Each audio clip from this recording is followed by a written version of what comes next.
Buenas noches, hermanas. Bueno, tarde, noche, ¿verdad? Son las 7. Que el Señor les bendiga, les guarde. Vamos a continuar compartiendo el tema que empezamos la semana pasada sobre la ayuda idónea. Y vamos a empezar a ver cómo podemos ser ayuda idónea. Y el primer tema que vamos a ver de cómo puedo ser ayuda idónea es amando a mi esposo.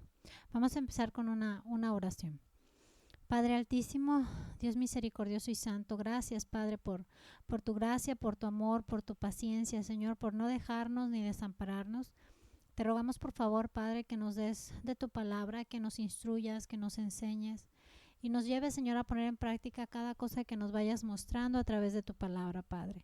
Te lo rogamos en el nombre de nuestro Señor Jesús. Amén. Amén. Fíjense, hermanas, platicando con diferentes mujeres en consejería, en pláticas, me encuentro seguido con este tipo de expresiones, ¿no? Una de ellas es, ya no amo a mi esposo. Otra de esas expresiones es, debo de estar con mi esposo aunque no lo ame. Y yo sé, yo puedo entender que hay muchos esposos que no se dan a amar, ¿verdad? Todo lo contrario. Pero una cosa es real. Mi deber como esposa es amar a mi esposo. Es lo que el Señor nos manda dentro de su palabra. Ahora, yo les podría decir que todas sabemos que hay una escala de amor o un orden en cuanto a amar de acuerdo a los mandamientos de Dios. Dios nos ha dado mandamientos y hay un orden en cómo debemos de amar o a quién debemos de amar, en qué orden, ¿verdad? Si ustedes ven Marcos 12, versos 30 y 31, nos dice, y amarás al Señor tu Dios con todo tu corazón y con toda tu alma y con toda tu mente y con todas tus fuerzas. Este es el principal mandamiento. Y el segundo es semejante, amarás a tu prójimo como a ti mismo. No hay otro mandamiento mayor que estos. Entonces aquí podemos ver esa escala. Al primero que yo tengo que amar es a Dios. Amar a nuestro Dios. Es el primero en la lista, debe de ser el primero en nuestro corazón, el primero en nuestra vida, el primero que consideremos es Dios. Amarás al Señor tu Dios. Y el segundo dice, es semejante, amarás a tu prójimo como a ti mismo. Amar a nuestro prójimo. ¿Y cuál es nuestro prójimo más próximo? Pues nuestro esposo. Dentro del segundo mandamiento es claro que después de Dios debo de amar a mi prójimo. Y les vuelvo a repetir, mi prójimo más cercano pues es mi esposo. Dios no nos da este mandamiento, o nos da el mandamiento de amar, y puede parecernos difícil de hacer, ¿verdad? Y esto no es algo que podamos basarlo en nuestras emociones o nuestros sentimientos, porque esos bajan, suben y bajan de acuerdo a las circunstancias, de acuerdo a cómo esté la relación con el esposo o la esposa, ¿verdad? Sino más bien en un amor que tenemos que aprender. El amor bíblico o la forma en que Dios nos dice que debemos de amar a nuestros esposos, y ese amor debemos de aprenderlo. Debemos de aprenderlo. Si ustedes ven en Tito 2, verso 4, dice que enseñan a las mujeres jóvenes a amar a sus maridos y a sus hijos. ¿Sí checan? Aquí está hablando de las mujeres ancianas. En el verso 3 nos dice que deben de enseñar a las mujeres jóvenes a amar a maridos y a sus maridos y a sus hijos. Entonces, el amar es un mandamiento de Dios. Y aunque puede parecer difícil de hacer, debemos de aprenderlo a hacer porque es un amor bíblico y tenemos que basarnos en ese amor bíblico. Por lo tanto, lo tenemos que aprender. Ahora, nosotros vamos a empezar viendo primero el amor de Dios hacia nosotros, de forma diagonal. El amor de Dios hacia nosotros. La palabra dice que Dios me amó de tal manera que mandó a su Hijo amado para que yo no me perdiera, Es un texto conocidísimo, ustedes lo conocen, Juan 3:16, porque de tal manera amó Dios al mundo que ha dado su Hijo unigénito para que todo aquel que en él cree no se pierda, mas tenga vida eterna. Pero nos amó de tal manera que Dios decidió dar a su Hijo, a su único Hijo, para salvarnos, para darnos vida eterna. Entonces nos amó, y déjame decirte que Dios nos amó cuando éramos difíciles de amar. Nosotros éramos difíciles de amar, porque a lo mejor tú puedes decir, es que mi esposo, como les comentaba, hay esposos que son difíciles de amar, pero si vemos el amor de Dios, primero el amor de Dios hacia nosotros, vamos a ver que nosotros también somos difíciles de amar. Nosotros estábamos muertos en nuestros delitos y en nuestros pecados. Si ustedes leen Efesios 2, versos 4 y 5, nos dice eso. Pero Dios, que es rico en misericordia, por su gran amor con que nos amó, aun estando nosotros muertos en pecados, nos dio vida juntamente con Cristo. Por gracia sois salvos. Pero si observan, por su gran amor con que nos amó, aun estando nosotros muertos en pecados, nos dio vida. ¿Qué movió a Dios? ¿Qué ha movido a Dios para con nosotros? Su amor hacia nosotros, y éramos difíciles de amar porque estábamos muertos en nuestros pecados. El Romanos 5:8 dice, mas Dios muestra su amor para con nosotros en que siendo aún pecadores, Cristo murió por nosotros. Fíjense qué interesante. Dios muestra su amor, nos muestra su amor, que aún a pesar de nuestra condición, Cristo vino y dio su vida por ti y por mí. Se entregó a nosotros, por nosotros, mejor dicho, sin merecerlo.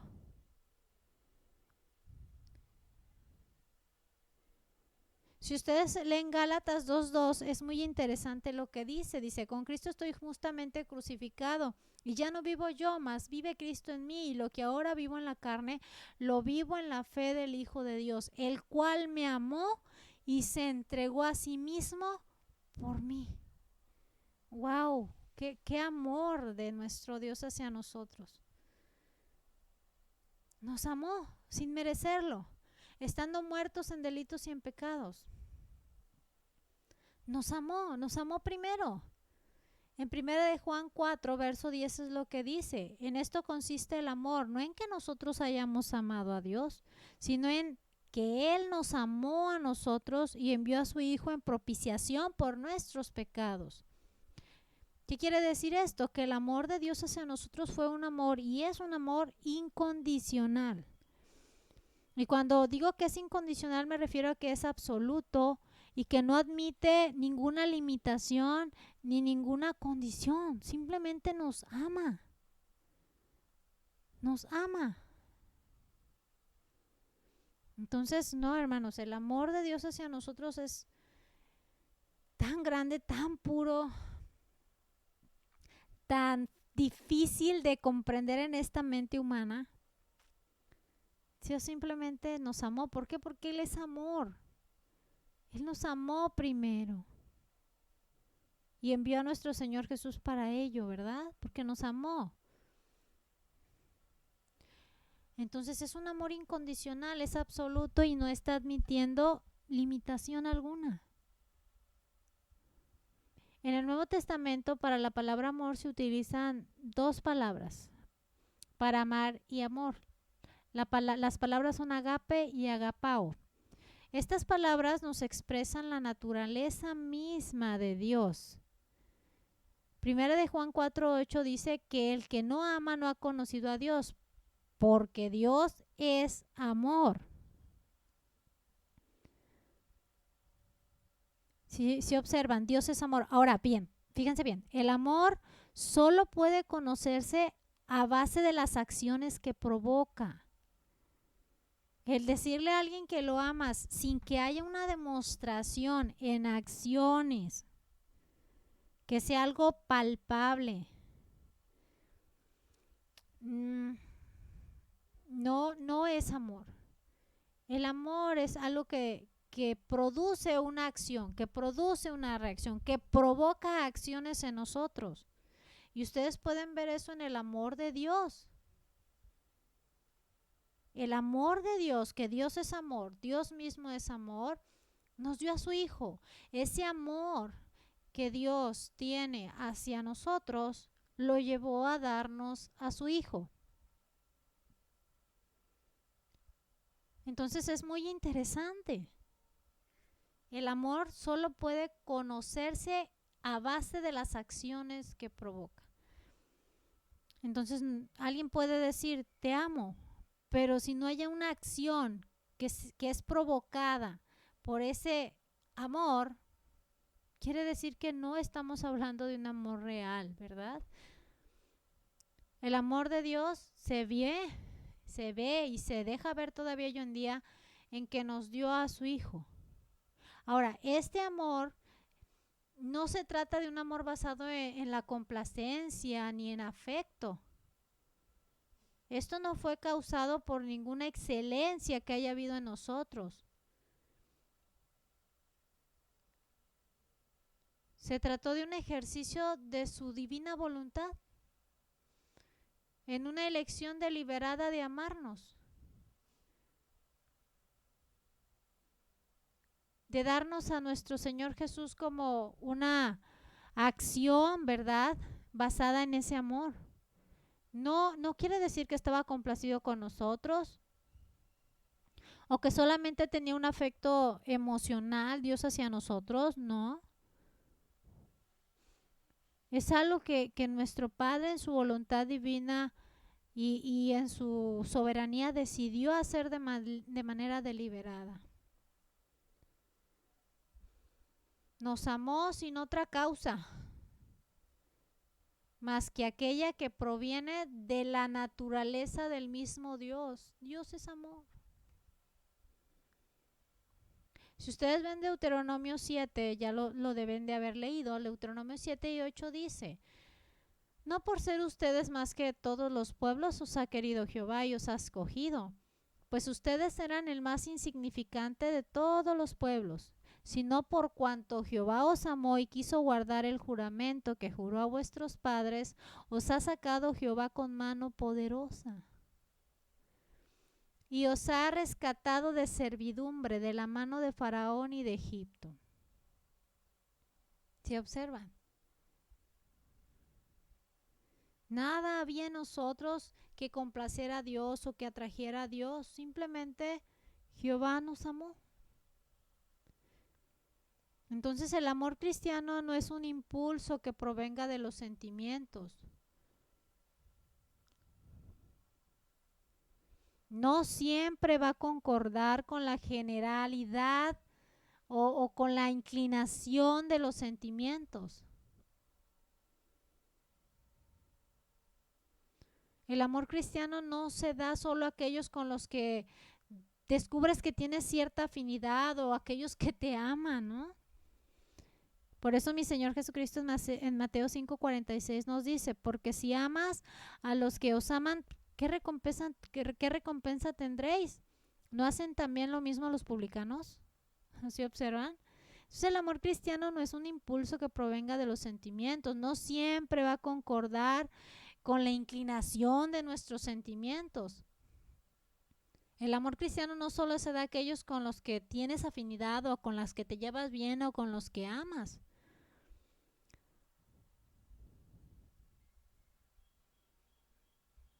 Dios está expresando un constante amor, interés de un ser perfecto que es Dios hacia objetos totalmente indignos de este amor, o sea, nosotros.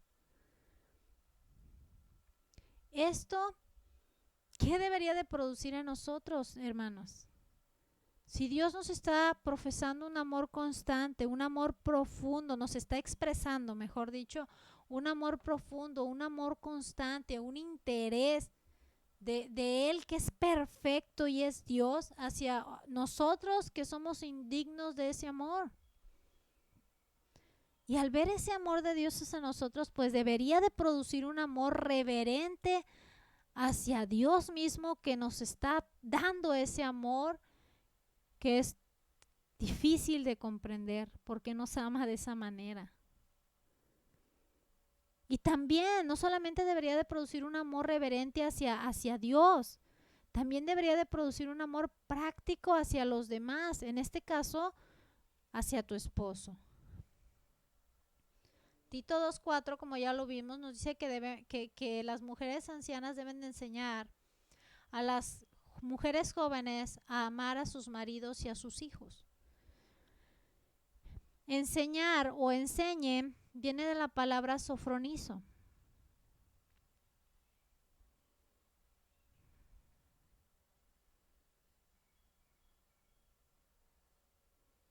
Y esta palabra sofronizo denota a alguien que tiene una mente sobria, que hay que ayudarle a devolver a alguien sus sentidos.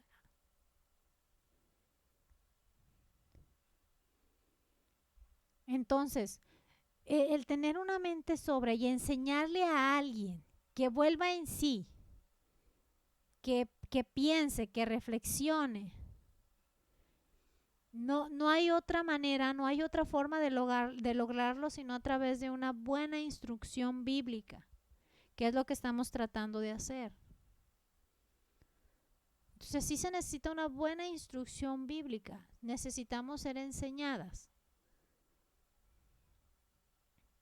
Entonces necesitamos aprender, necesitamos ser enseñadas para poder amar a nuestros esposos. Y les vuelvo a repetir, esto solamente puede ser logrado a través de una buena instrucción bíblica. Como vemos el orden aquí en Tito 2:4, nosotros podemos ver ese orden que Dios da en el amar. Si observamos en el amar, por ejemplo, aquí en la familia, dice ahí que debemos llamar al marido y después a los hijos. Este es el orden. Notemos que el orden es marido y después hijos. Este es el orden que debemos de colocar, en que debemos de colocar las cosas. Ahora, quiero enseñarles que aquí no se refiere a un amor romántico. ¿Por qué hago mención lo de los hijos? Porque también es algo que me he topado muchísimo con mujeres y también mi esposo practicando con varones, de estoy con él por mis hijos. O es que mis hijos. Y ponen en primer lugar a los hijos. Pero si ustedes observan en Tito 2:4 nos está diciendo que amar a sus maridos y a sus hijos. Ese es un orden. Ahora, aquí no se está refiriendo a un amor romántico, de esos que ves en las películas, de esos que ves en los cuentos, de esos que a las mujeres les encanta, ¿no? Las mujeres tendemos a ser más románticas y nos gusta el romanticismo, pero aquí no se refiere a ese tipo de amor. Se basa el amor que Dios nos manda a aprender hacia los esposos, es un amor que se basa en la voluntad de Dios de una manera incondicional, sin ninguna condición. No vamos a condicionar a nuestros esposos. Voy a amar a mi esposo si se porta bien. Voy a amar a mi esposo si me trata bien. Voy a amar a mi esposo si. Entonces ahí estás condicionando. Pero no, el amor que nosotros debemos de tener hacia nuestros esposos debe de ser un amor que se basa en la voluntad de Dios, de una manera incondicional y no por la dignidad de nuestros maridos. Quizá tu marido sí sea un buen esposo, ¿verdad? Yo le doy gracias a Dios por mi esposo, porque él sí se da amar, ¿sí me explico? Pero también entiendo que hay esposos difíciles y que a lo mejor no es por la dignidad de tu marido que tú lo vas a amar. Lo vas a amar porque es la voluntad de Dios y lo vas a amar de una manera incondicional. Tristemente la mujer es fuertemente influenciada por lo que ve. Les vuelvo a repetir, las películas románticas, los cuentos, los libros. Y si eres mujer que ve novelas, pues las novelas. Entonces la mujer es fuertemente influenciada por lo que ve, incluso en sus propias familias.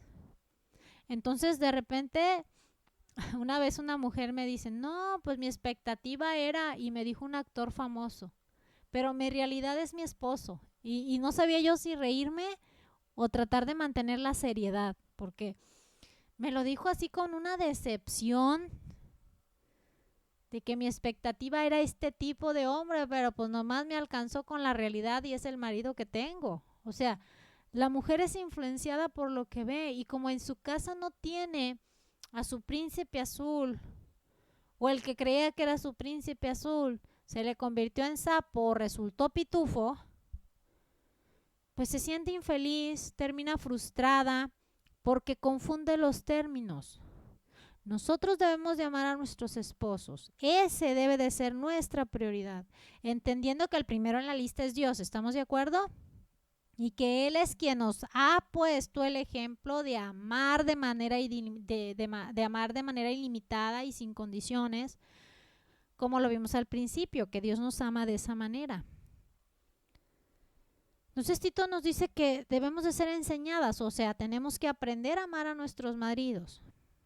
No de esa manera romántica, de cuento, de historia, de libro, sino sobre un compromiso de buscar el bienestar de tu esposo sin importar la respuesta o la reacción que pueda tener.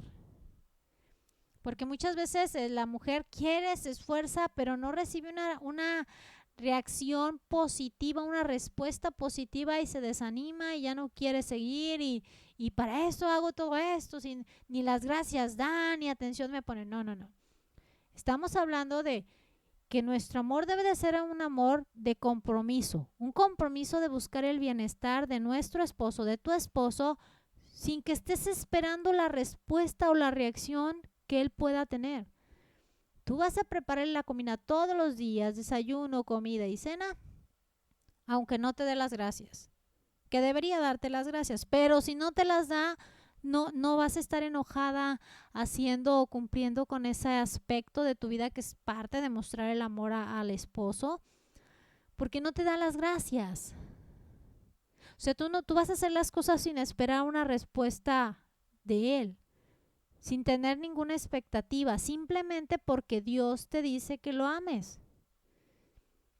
Y el compromiso lo hacemos con Dios. Entonces es una realidad que para poder lograr esto, hermanas, necesitamos del amor de Cristo en nosotros.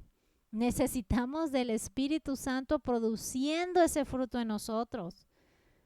Porque no es algo que nazca de manera natural en el corazón del ser humano. Por eso Gálatas 22 nos dice, o nos habla del fruto del Espíritu Santo, y dentro de las características del fruto del Espíritu Santo es el amor, pero nos dice que es un fruto del Espíritu Santo, el fruto del Espíritu Santo.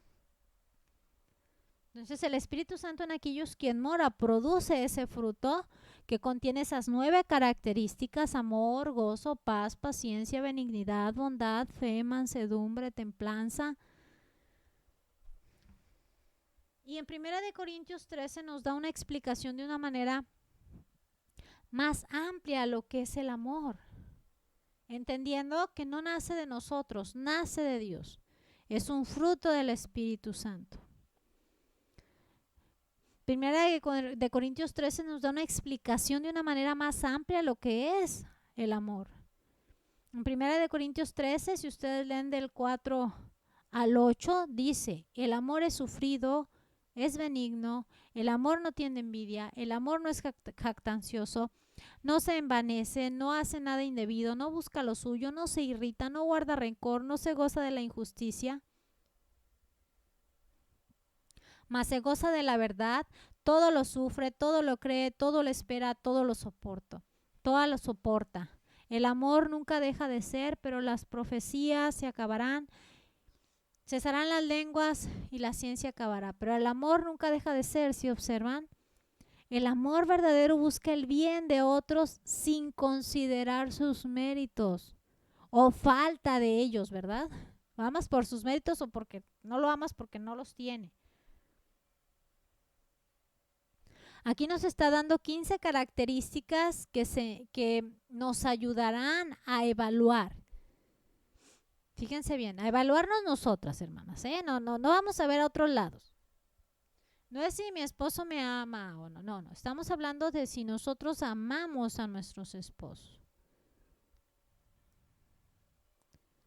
Entonces, aquí hay 15 características que señalan y nos ayudarán a evaluar nuestra relación con nuestros esposos. Si los estamos amando o no. Si no las tenemos, con toda seguridad, te puedo decir que no tienes una relación correcta todavía con tu esposo. Ahora, en Corintios 13 lo podemos enfocar hacia muchos aspectos, ¿verdad? Hacia muchas direcciones, pero ahorita nada más lo estamos enfocando hacia el esposo, ¿sí? Porque nos corresponde a nosotras como esposas. Entonces aquí en Corintios 13 nos empieza primero diciendo lo que sí es el amor. Y nos dice que el amor es sufrido. Y fíjense, sufrido viene de la palabra, es una palabra un poco larga, pero la palabra es macrotsumeo. Macrotsumeo. Y significa tener espíritu largo, que aguanta, que es paciente, que espera con paciencia, que tarda en responder. Literalmente quiere decir lento para enojarse. El amor es sufrido, aguanta, es paciente, es lento para enojarse, no se irrita con facilidad. En el Nuevo Testamento se usan dos palabras para expresar esta idea. La primera se refiere a la capacidad de aguantar la presión de una carga pesada, ya sea real o figurativamente. Y la segunda señala la facultad de soportar a una persona insufrible, con quien cuesta gran esfuerzo llevarse bien. Entonces, lo que nos está diciendo aquí macrotsumeo se está refiriendo a esa segunda facultad de soportar a una persona insufrible, con quien cuesta gran esfuerzo llevarse bien.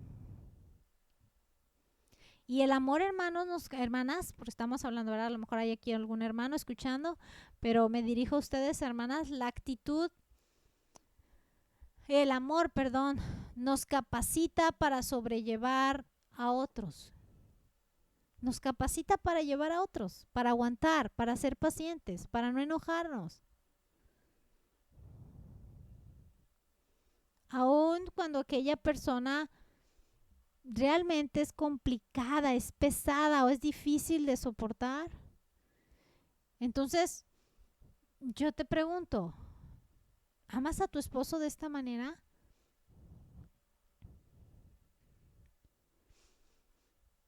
¿Tienes la capacidad de sobrellevar sus debilidades? Esas cosas que no te agradan. Pues mira, si vamos a practicar el amor hacia nuestros esposos y no tienes un amor sufrido, pues deberías de ser el siguiente compromiso.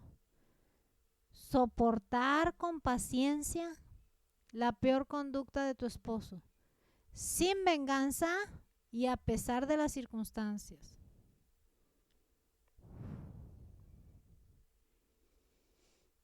Quien ama de verdad, hermanos, es paciente. Véanlo con nuestro Padre, ha sido paciente. Entonces, por lo tanto, yo debo de soportar con paciencia la peor conducta de mi esposo sin buscar vengarme y a pesar de las circunstancias. El amor es así, es sufrido. Otra característica que nos da, que nos dice que así es el amor, dice que el amor es benigno. Viene de la palabra iresteunomai. Y es mostrarse uno mismo útil. Mostrarse uno mismo útil. Actuar benevolentemente. ¿Qué quiere decir esto? Bueno, que la persona que tiene el amor de Dios en ella es una persona que ama de verdad, que es bondadosa, que manifiesta misericordia, que es amable hacia los demás, pero en especial hacia las personas que amas, ¿verdad? En este caso hacia tu esposo. Debes demostrar esa benignidad siendo misericordiosa y amable hacia tu esposo. Ser útil para la vida de tu esposo. Por lo tanto, para tener esta característica del amor de Dios, yo debo de buscar con diligencia modos, formas para ser activamente útil en la vida de tu esposo y actuar de manera tolerante y amable. Porque el amor es así, es benigno. Entonces, si tú observas, el amor es sufrido y el amor es benigno. Qué diferente al amor humano, ¿verdad? El amor terrenal, mundano, no quiere sufrir, no quiere ser paciente, no quiere tolerar. Normalmente buscan vengarse, si me la haces, me la pagas, ¿no? No es benigno, o sea, no buscan la manera de ser útil a la otra persona. No son tolerantes, no son amables. Eso es el amor, es benigno y es sufrido. Ahora, lo que no es el amor, dice que el amor no tiene envidia. Envidia viene de la palabra celo, con Z, celo y doble O, y significa tener calor de sentimientos en contra de. Estamos hablando de arder, pero arder en celo. Estamos hablando de celos, de mostrar envidia.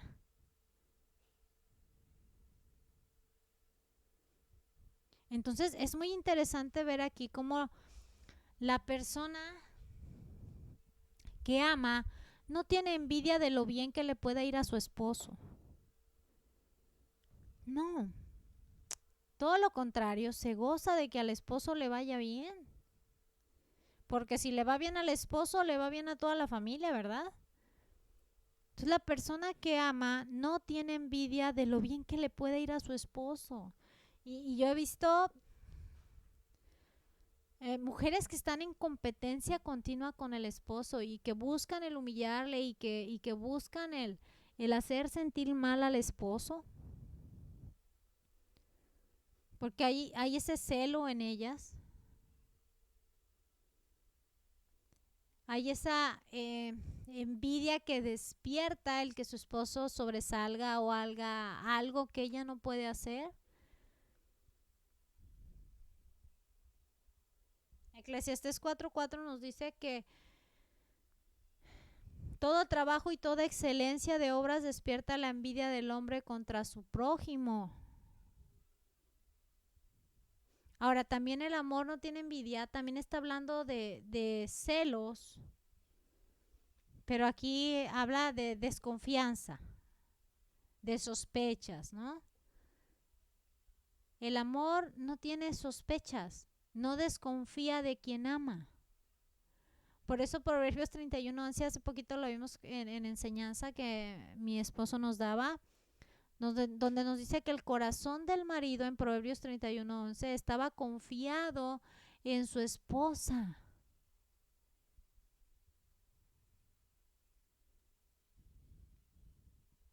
En una relación genuina de amor, pues el esposo deposita su confianza absoluta en su esposa. ¿Por qué? Porque su esposa tiene una conducta ejemplar, no le da motivos para que dude de ella. Si tú realmente amas a alguien, de verdad, nunca vas a dar lugar al recelo, a la desconfianza. Por lo tanto, si tú amas, no vas a tener esto, no vas a tener envidia, no vas a tener celo. Vas a deleitarte y gozarte en los logros, en el honor, en la estima que se da a tu esposo. No vas a dar lugar a motivo, a que sea movido a celo. Tendrás confianza plena en él, ni lo vas a celar tú tampoco.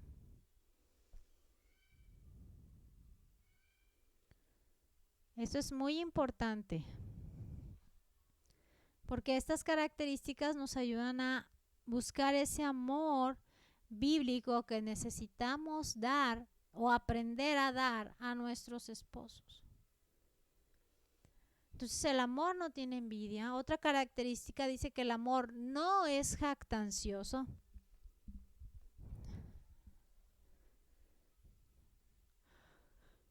Jactancioso viene de la palabra perperounomai y significa fanfarronear. Eso, fanfarronear. Ahora, esta característica se refiere a que la persona que ama no está buscando ser el centro de todo, sino que lo sea la persona amada. ¿Quién? Nuestro esposo. Si ustedes ven, yo vemos el ejemplo de nuestro Señor Jesucristo, vemos cómo Él se entregó a sí mismo por nosotros. Mi Señor Jesucristo no se centró en Él. Él vino a morir por nosotros, por eso se entregó a sí mismo a nosotros.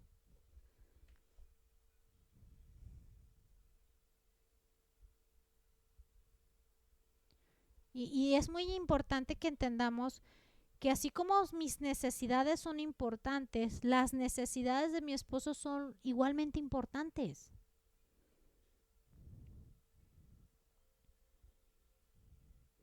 O sea, debemos yo sé que nos gusta que nos pongan atención y tengamos ciertas actitudes o queramos ciertas actitudes de nuestros esposos que estén puestas en nosotros, hermanas. Pero mira, si nosotros amamos, pues tú y yo no vamos a tratar de de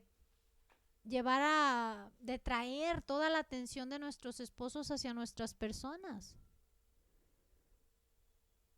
sino que yo también voy a dar de mi atención a mi esposo.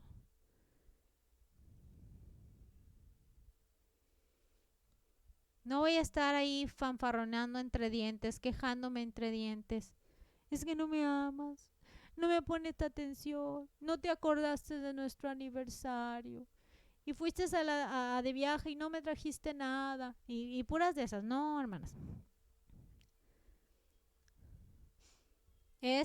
Voy a centrar yo mi atención a mi esposo. También le voy a dar yo mi atención a mi esposo. Porque el amor no es así, no se centra en la persona, en nosotros mismos, sino en la persona amada. También dice que el amor no se envanece. Envanecer viene de la palabra fusio y significa hinchar. En el Nuevo Testamento se usa metafóricamente en el sentido de hincharse de orgullo, de envanecerse. Entonces es muy importante que alguien quien ama o que está aprendiendo a amar a su esposo no puede existir el orgullo en él. Porque miren, como seres humanos nos equivocamos. Y muchas veces ese orgullo no nos lleva a aceptar nuestros propios errores. Y es difícil pedir perdón o darlo. Porque estamos heridas en nuestro orgullo. Y si nosotros amamos, no vamos a estar hinchadas de orgullo. No nos vamos a estar envanecidas. Vamos a aceptar las disculpas.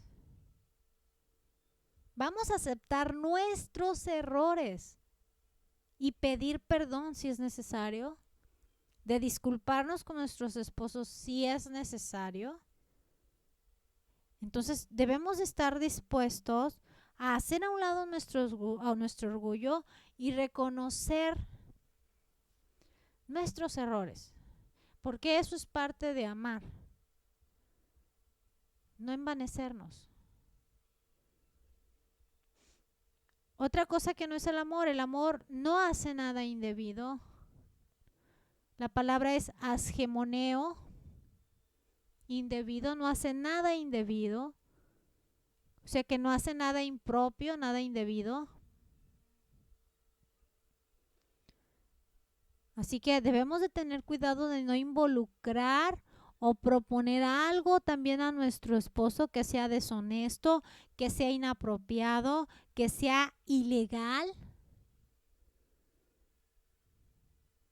Yo no debo de involucrarme, y si mi esposo, yo estoy viendo que mi esposo puede agarrar algo que no es correcto, que se está involucrando en algo deshonesto, en algo impropio, en algo ilegal, enseguida debo de hacer mi función de ayuda idónea y decirle, no amor, esto no es correcto, no puedes hacer esto. Así que tú debes de involucrar, no debes de proponer ni de involucrar a tu esposo para que haga algo indebido. Y mucho menos aquellas cosas que alteren o que se salgan fuera del orden que Dios da. La mujer no puede incitar a su esposo a hacer nada indebido. Y si el esposo viene y consulta a su esposa o te consulta a ti proponiendo o preguntándote algo que tú sabes que es indebido, ámalo y no lo aceptes.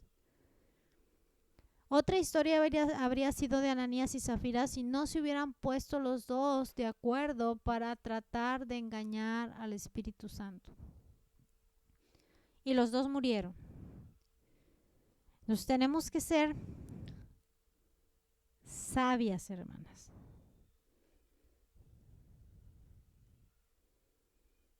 También dice que el amor no busca lo suyo. Esto quiere decir que uno no va por la vida buscando beneficios personales ni pretende siempre salirte con la tuya. El amor no es así. No estás buscando lo tuyo, tus beneficios personales. No estás buscando siempre tener la razón. El amor hace un lado nuestro egoísmo. Filipenses 2:4 nos dice, no mirando cada uno por lo suyo propio, sino cada cual también por lo de los otros. Entonces el amor de Dios en nosotros nos lleva a mirar más allá de nosotros. Vemos por los demás. Cuando dice aquí en Filipenses 2:4, mirando, no mirando, este verbo significa dirigir la atención hacia alguna cosa. Entonces, si te dice, no mirando cada uno por lo suyo propio, nos está diciendo, no pongas la atención en tus necesidades, en tus prioridades, en lo que tú quieres hacer. Y esto pues sí se requiere una gran concentración, hermanos. Porque fíjense, así como tú te concentras en tus necesidades y cómo quieres que se suplan esas necesidades, cualquiera, económicas, emocionales, espirituales, pues de la misma manera nosotros debemos de mirar por las necesidades de los demás, en este caso de nuestros esposos, tanto como te preocupas por tu bienestar.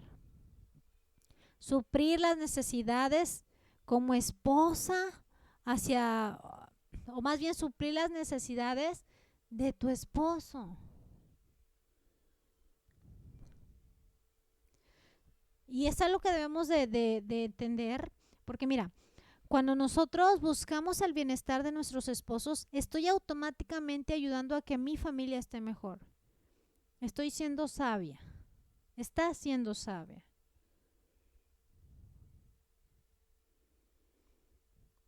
Dios, hermanas, ha formado un solo ser. Cuando nos unimos en matrimonio, ya no son dos, son uno, dice la palabra, ¿verdad? Y debemos de buscar esa unanimidad. tener un mismo pensar, un mismo caminar conforme a la palabra, un mismo sentir, un mismo actuar, los mismos principios.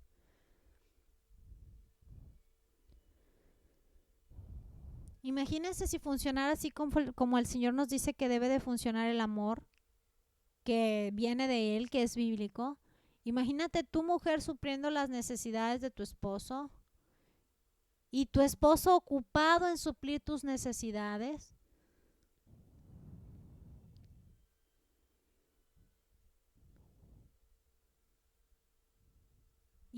Esto lleva a que el matrimonio sea más unido y haya más muestras de amor hacia el otro.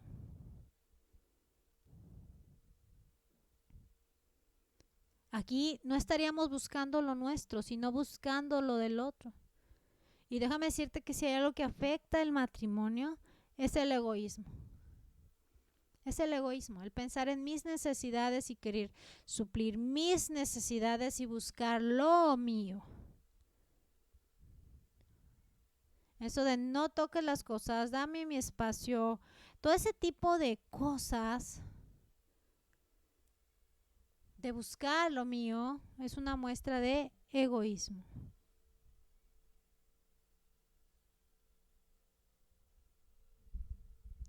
Por lo tanto, si yo quiero aprender a amar, debo de hacer a un lado mi egoísmo. Ya no anteponer mis necesidades e intereses primero. Voy a buscar lo de mi esposo. Voy a suplir lo de mi esposo. Ya no voy a concentrarme en mí.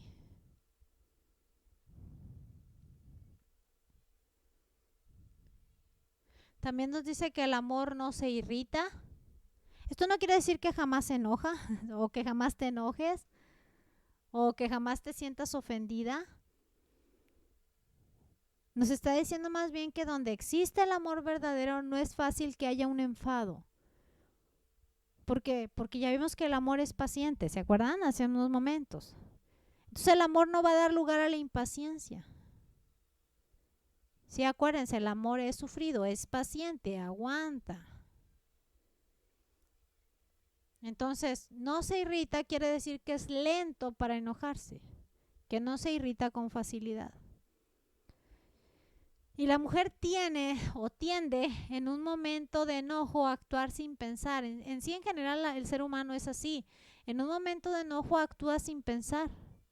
Y no podemos permitirnos estar enojadas o molestas con tu esposo o con sus esposos y tratar de arreglar los problemas enojados. No se puede, así no funciona. Entonces, no nos tenemos que irritar. No tenemos que actuar por impulso o sin pensar. No podemos permitirnos estar molestas y enojadas y no arreglar los problemas. Y menos, otra cosa que no debemos de hacer es arreglarlos estando enojados. Tenemos que buscar el tiempo y el momento correcto para arreglarlo. Hay mujeres, ¿por qué me detengo un poquito más en este punto? Porque hay muchas mujeres que usan mucho su ira, su enojo. Incluso utilizan los gritos, los insultos, la violencia. O se pueden ir al otro lado, ¿no?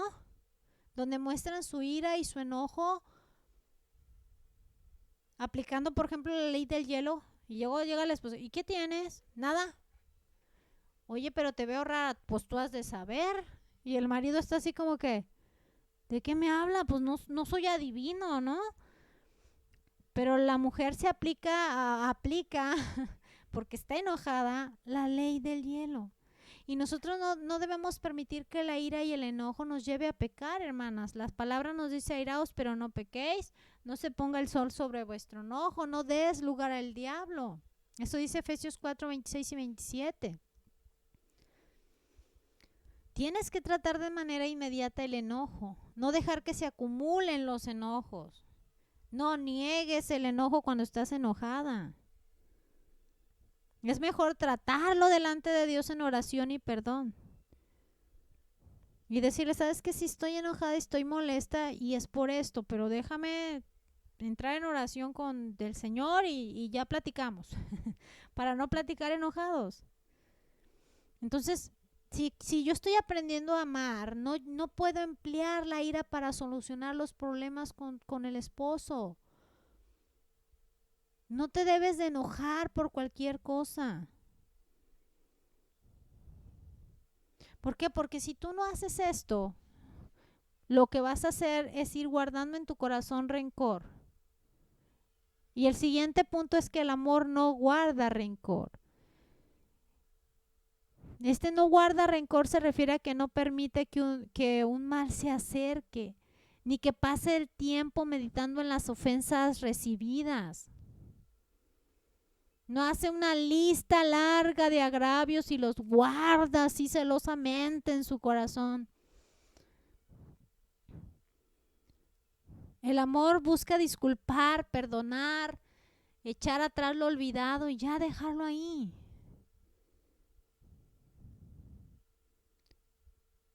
Entonces es complicado porque las mujeres somos muchas veces históricas, porque se van guardando cosas, porque no se ha usado el perdón y se van guardando cosas en el baúl del corazón y se van guardando cosas. Guardar viene de la palabra logizomai y significa hacer inventario. Es un término de contabilidad.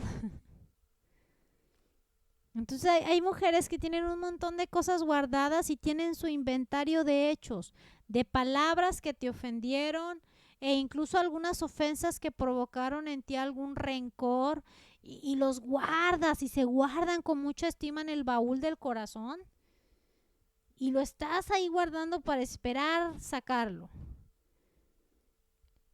Y Dios, hermanas, no hace eso con nosotros, no hace eso contigo. Dios dice en Isaías 43:25, yo soy el que borro tus rebeliones por amor a mí mismo y no me acordaré de tus pecados.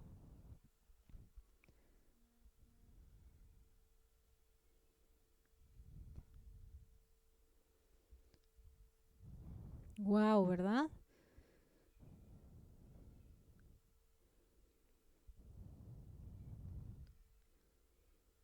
Si no tratas tú esto, vas a terminar amargada, vas a terminar infeliz en tu matrimonio. No importa el hecho, podemos siempre perdonar, incluso un adulterio. Todo se puede perdonar. Cuidado, cuidado con la raíz de amargura. Porque dice Hebreos 12:15 que mires bien, no sea que alguna deje de alcanzar la gracia de Dios, que brotando alguna raíz de amargura nos estorbe y por ella muchos sean contaminados. Hay mujeres que viven con un rencor, que ya están viejitas, que ya enviudaron y todavía traen al marido atravesado.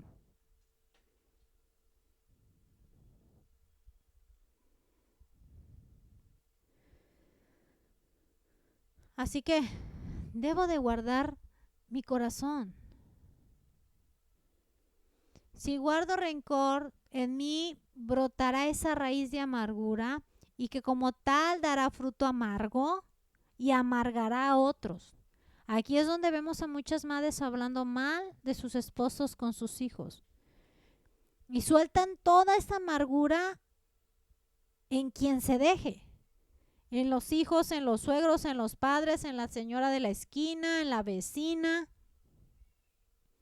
Y es por eso que es importante tratar el rencor con el perdón, porque si yo amo a Dios o el amor de Dios está en ti, no te permitirás, no debemos de permitirnos guardar ningún rencor. No te pases la vida pensando en lo malo que te ha hecho tu esposo. Nunca guardes un registro de las cosas que tu esposo te haya hecho. Sea cual sean las situaciones, siempre utiliza el perdón. Porque el amor no guarda rencor. todavía nos faltan unas poquitas cosas del amor, de las características del amor, pero si el Señor lo permite ya lo veremos la semana que entra. Por lo pronto nos quedamos aquí, ¿verdad? Esperando que la palabra sea de edificación. La verdad es que tenemos que ver todo lo que el Señor nos quiere dar en su palabra y cómo tenemos que esforzarnos, hermanas, en amar a nuestros esposos, pero amarlos en base al amor bíblico, en base al amor que Dios nos mostró a nosotras. Y les vuelvo a repetir, esto no nace de nosotras, sino que nace de Dios. Y debemos de aprender a hacerlo y necesitamos de su Espíritu Santo, necesitamos de nuestro Dios para que produzca en nosotros ese amor. Si tú no amas a tu esposo, empieza a orar a Dios para que te ayude a amarlo conforme a Él, a ir más allá, a ser como tu Padre, porque nuestro Padre es amor y nos amó de una manera incondicional y de una manera total. De la misma manera nosotros debemos de aprender de nuestro Padre. Así que, hermanas, tenemos mucho que hacer, porque de repente nos sentimos cómodas y pensamos que ya no hay más en qué trabajar, pero si escudriñamos un poquito sobre estas características del amor, podamos ver que a lo mejor nos faltan algunas de esas características para poder amar conforme al Señor. Así que las dejo con esta instrucción para que mediten, para que el Señor les muestre, les enseñe y que esa palabra cumpla el cometido, ¿verdad? La palabra que está siendo enviada cumple el cometido para lo cual está siendo enviada a cada una de ustedes, hermanas. Que el Señor les bendiga, les guarde. Padre Santo, Dios Altísimo, te damos gracias, Señor, por tu palabra. Tu palabra es viva y eficaz, Señor, es más cortante que una espada de doble filo. Y yo sé, Señor, que tu palabra penetrará las mentes y los corazones de mis hermanas, las mías también, Señor. Y no nos dejarás igual, Padre. Tú nunca nos dejas igual. Siempre estás tratando y siempre estás trabajando en nuestras vidas, Señor, para ser cada día más parecidos a nuestro Señor Jesús.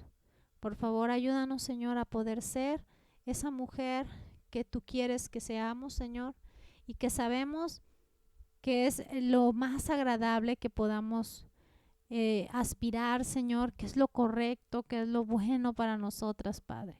Te lo ruego en el nombre de Jesús y te doy gracias en el nombre de nuestro Señor Jesucristo.